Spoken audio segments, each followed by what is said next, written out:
sends him to this bishop to talk to, and the bishop, played by Michael Nyqvist, he's kind of scared. Like, he actually thinks that he's there as a spy. Yeah. Like, and so it was an interesting part, but again, it was a very short, very small role in the film. I think he did a good job in it. I just think that it was a very, very small role in the film. I think it's a pity that he wasn't given a little bit more to do in his final role.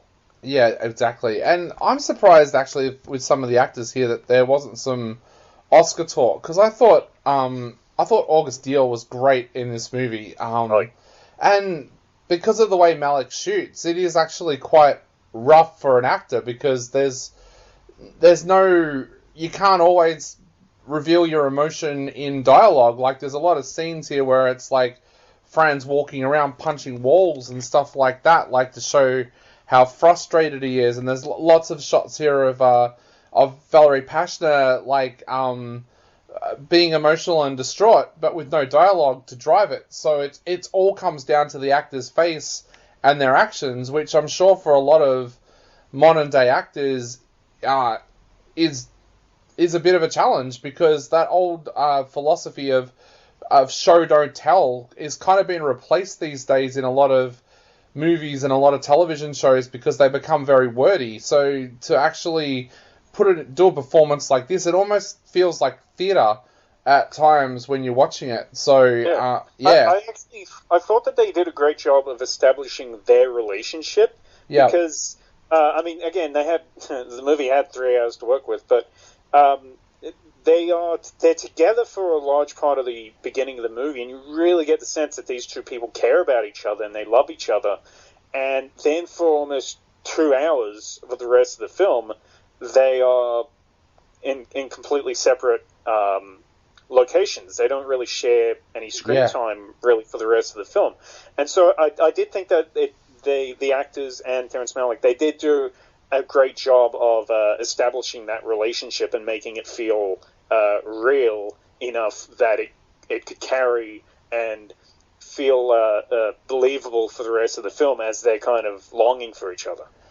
Definitely. Now, the big question, what are you going to give this one out of 5, considering all of the Terrence Malick talk that we've had? What are you going to give this one out of 5? I'm going to give this one 3.5 out of 5. I thought that it was a great movie trapped within kind of a little bit of a bloated film. I definitely had the same kind of feeling with this as I had with Blue is the Warmest Color, where it feels like a movie that should be 90 minutes long and instead is 3 hours long. So there's a lot of redundancy, and there's a lot of kind of... It does get to a point that I feel like it is almost wasting the audience's time. But as we've said, I don't want to say that this is what Terrence Malick does, but this being a Terrence Malick film, you couldn't really go into it expecting it to be told in the same way that other movies are. So I don't know. I'm going to give this one 3.5 because I don't think 3.5 out of 5 because I don't think it really justified its length, and I don't think it really used that 3 hours as well as it could have. Yeah, I'm pretty much the same. I gave this movie 3.5 out of 5 as well. I did love elements of this movie, and like I said before, I'm not one of those people that will just sit down and crap on a Terrence Malick film because it's a Terrence Malick film. Like, I do see a lot of merit in the movies that he makes, and like I said, To the Wonder and Song to Song, I really loved and like gave them maximum stars. This one I thought does trip itself up a little bit, especially with the characters speaking in German and not giving us an insight into what's happening at those moments. And I think it was a little bit long. Like, I'm happy to sit there and look at the beauty of a Terrence Malick movie, because to me, watching a Terrence Malick movie is like walking through an art gallery. That's the kind of feeling I get when I'm watching it. But I thought he went over long this time, which sounds even worse when you consider I think that there's like holes in the storyline where we needed more information. So, 3.5 out of 5 for me as well. And that's it for us taking a look at this brand new Terrence Malick film, A Hidden Life.